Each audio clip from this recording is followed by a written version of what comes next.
सिर्फ 7,000 में आप 50 इंच 100 इंच 150 इंच की स्क्रीन का मजा ले सकते हो जिटको के इस यूगो प्रोजेक्टर के साथ। लेकिन इसकी पिक्चर क्वालिटी कैसी है? और 7,000 में तो 32 इंची का टीवी नहीं आता भाई। यही सब जानने के लिए मैंने इसका डब्बा खोला, से स्लाइड सा होके सारा सामान बाहर निकला। 1 साल का वारंटी कार्ड पड़ा था, फिर प्रोजेक्टर निकला जो कि बिल्कुल पर्ल व्हाइट कलर का है और ऑब्वियसली मेड इन चाइना तो है ही है। नीचे रबड़ का फीट भी लगा हुआ है, बिल्ड काफी अच्छी है। उसके बाद ऑक्स केबल, म्यूजिक सिस्टम वगैरह कनेक्ट करने के लिए एक पावर कोड जिसकी क्वालिटी बहुत ही बेकार लगी मेरे को, और एक डिसेंट सी बिल्ड वाला रिमोट निकला। ये वाला यूगो प्रोजेक्टर जुलाई 2024 के अंदर रिलीज हुआ था और ये जेटको वालों का सबसे बेस मॉडल वाला प्रोजेक्टर है। इनके 7,000 से लेके 13,000 तक के मॉडल्स आते हैं। जैसे जैसे पैसे बढ़ते रहते हैं, स्क्रीन रेजोल्यूशन, ब्राइटनेस वगैरह सब बढ़ता रहता है। पर मैंने ये प्रोजेक्टर इसीलिए बाई किया, ये Amazon का बेस्ट सेलिंग प्रोजेक्टर है भाई साहब। तो मैं कहा भाई इसी को टेस्ट करना बनता है। इस प्रोजेक्टर के फ्रंट और बैक पे जाली सी लगी हुई है। जब प्रोजेक्टर चलता है ना तो पीछे से हवा बाहर फेंकती है। इसके लेंस के ऊपर कोई भी कवर कैप कुछ नहीं मिलता, जिस वजह से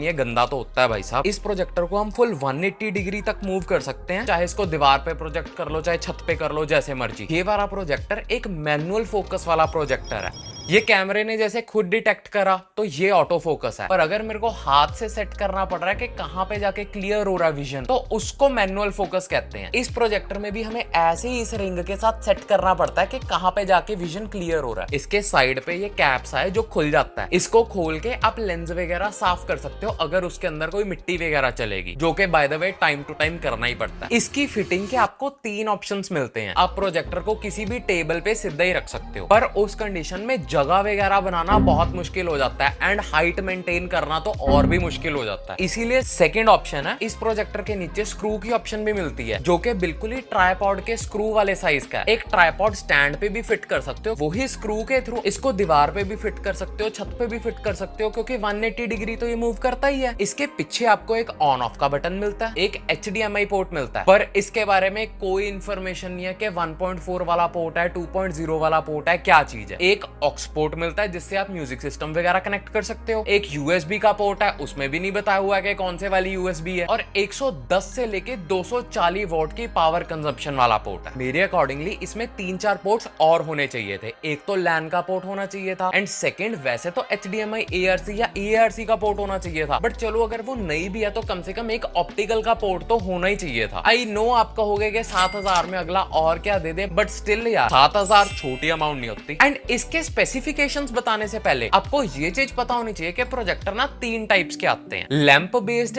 LED based and laser based. जो लैंप बेस्ड है वो पुरानी टेक्नोलॉजी है एंड उनकी लाइफ भी कम होती है, सिर्फ 2,000 से 5,000 घंटे तक की जिंदगी होती है उनकी। उससे अगला आते हैं LED वाले, जिनकी ब्राइटनेस भी ठीक ठाक होती है और लाइफ भी ठीक ठाक होती है, ऑलमोस्ट अराउंड 20,000 घंटे के आसपास। बट जो लेजर वाले प्रोजेक्टर होते हैं वो बहुत शार्प, फुल ब्राइट एंड बहुत लॉन्ग लाइफ वाले होते हैं, जो 20,000 घंटे के ऊपर आते हैं एंड प्राइसिंग में भी एक्सपेंसिव होते हैं। तो ये वाला जो प्रोजेक्टर है एक LED प्रोजेक्टर है, जिसमें ये क्लेम करते हैं कि आपको 50,000 प्लस घंटों का सपोर्ट मिलती है, एंड अनफॉर्चुनेटली ये चीज मैं टेस्ट नहीं कर पाऊंगा। ये प्रोजेक्टर 16:9 के एस्पेक्ट रेशो में आता है, बट एस्पेक्ट रेशो को आप सेटिंग्स में से जैसे मर्जी चेंज भी कर सकते हो। डुअल बैंड वाईफाई 6 की सपोर्ट, ब्लूटूथ 5.3 की सपोर्ट मिलती है, जिससे आप एक्सटर्नल स्पीकर्स वगैरह कनेक्ट कर सकते हो। अब एक अजीब सी चीज बताता हूँ, कई जगह पे लिखा हुआ है कि ये 720 सपोर्ट करता है, कई जगह लिखा हुआ है कि ये 1080p सपोर्ट करता है, एंड कई जगह पे ये भी लिखा है कि ये 4K सपोर्ट करता है। तो भाई देखो, ये वाला प्रोजेक्टर असली में एक 720p वाला ही प्रोजेक्टर है, एंड 4K की कहीं पे भी ऑप्शन नहीं आती है। और ये 720p अपस्केल करके 1080p दिखता कैसा है वो सब आपको 2 सेकंड में अभी पता लग जाएगा। उससे पहले इसमें 3 वॉट के स्टेरियो स्पीकर्स मिलते हैं, एंड ये एक स्मार्ट प्रोजेक्टर है जिसमें नेटफ्लिक्स, यूट्यूब वगैरह सबकी प्रोविजन मिलती है। इसमें डिजिटल कीस्टोन का भी फीचर है, अगर आपका प्रोजेक्टर बिंगा सीधा है तो भी आपको इमेज रेक्टेंगल में ही दिखेगी, वो ऑटोमेटिकली एडजस्ट कर देगा। ये फीचर कोई ज्यादा काम का नहीं है, क्योंकि एडजस्टमेंट के अंदर क्वालिटी लॉस होती है, एंड माय रिकमेंडेशन इज आप 90-95 डिग्री के एंगल के अंदर इस प्रोजेक्टर को यूज करो। मैंने भी टेस्टिंग इसी एंगल से करी है। लेकिन प्रोजेक्टर का ना एक सबसे इंपॉर्टेंट एस्पेक्ट होता है ल्यूमेंस, जिससे पता लगता है कि प्रोजेक्टर की ब्राइटनेस कितनी है, लाइक कितनी डे लाइट के अंदर वो कितना अच्छा काम कर सकता है, जो कि इस प्रोजेक्टर का मेरे को कहीं पे भी नहीं मिला। ला इनके जो प्रीमियम रेंज वाले उनके अंदर लिखा हुआ है, तो इट मींस इस प्रोजेक्टर के ल्यूमेंस पक्का कम होंगे। प्रोजेक्टर ऑन करके उसकी यूआई की फीलिंग बताता हूँ, जो कि बाय द वे बिल्कुल ऐसे ही लगता है कि जियो का सेटअप बॉक्स चला रहे हैं। अगर आप बिल्कुल ही रिलैक्स्ड चलाओगे यूआई को फिर तो ठीक है, अगर हल्का सा भी लोड दे दो तो भाई यूआई क्रैश हो जाता है एंड आगे कुछ भी लोड नहीं करता। और इसके रिमोट में वॉइस कमांड की ऑप्शन ही नहीं है भाई। आजकल तो ये बहुत कॉमन फीचर है यार, चलो वो तो फिर भी एक बारी साइड पे कर दो। रिमोट के अंदर होम बटन ही मिसिंग है, सीधी होम स्क्रीन पे आने का कोई बटन ही नहीं है रिमोट में। और ऐप सपोर्ट भी ठीक है, मतलब हाँ ओके है। जो इनका स्पेशल फीचर है स्क्रीन मिरर वाला, वो भी ढंग से काम नहीं करता, बहुत लेगी सा सिस्टम है। ओवरऑल फॉर मी यूआई का एक्सपीरियंस बहुत ही अनरिलायबल है। बट चलो सॉफ्टवेयर से तो फिर भी एक बारी को एडजस्ट हो जाएगा, लेकिन पिक्चर क्वालिटी से बिल्कुल कॉम्प्रोमाइज नहीं चलेगा। और पिक्चर क्वालिटी को जानने से पहले आपको पहले ये पता होना चाहिए आपका यूज केस सिनेरियो क्या है। आपको होम थिएटर बनाना है बड़ी स्क्रीन के साथ, या फिर किसी बिजनेस प्रेजेंटेशन के लिए चाहिए, मेन मोटिव आपका गेमिंग करना है, या फिर ये सोच रहे हो कि टीवी की रिप्लेसमेंट है या नहीं। तो सबसे पहले मैंने इसका जो डिफॉल्ट यूआई है उसके यूट्यूब से ही टेस्टिंग करके देखी, एंड जैसे ही मैंने बैटलशिप की क्लिप देखी ना, आई वाज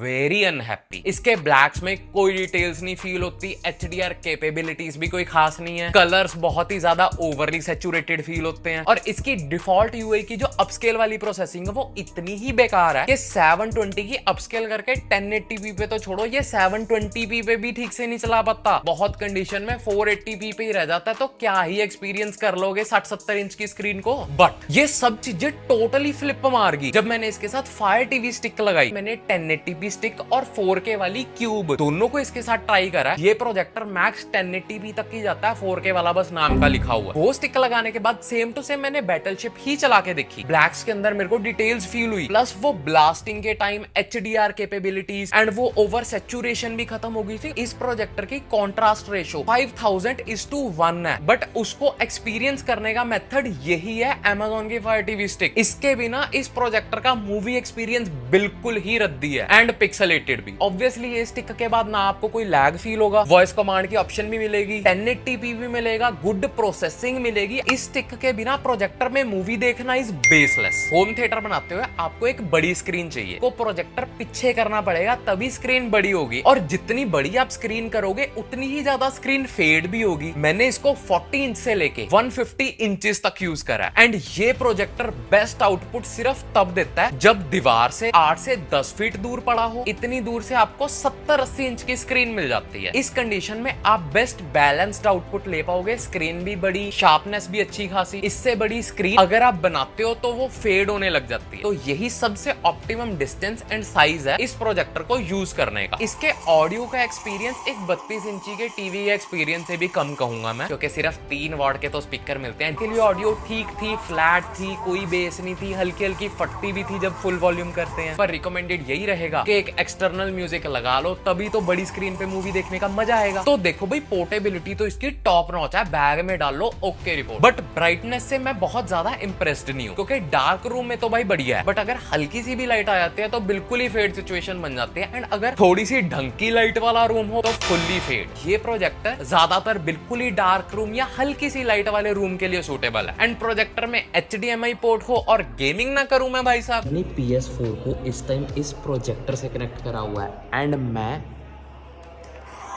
150 इंचेस की स्क्रीन पे GTA खेल रहा हूँ।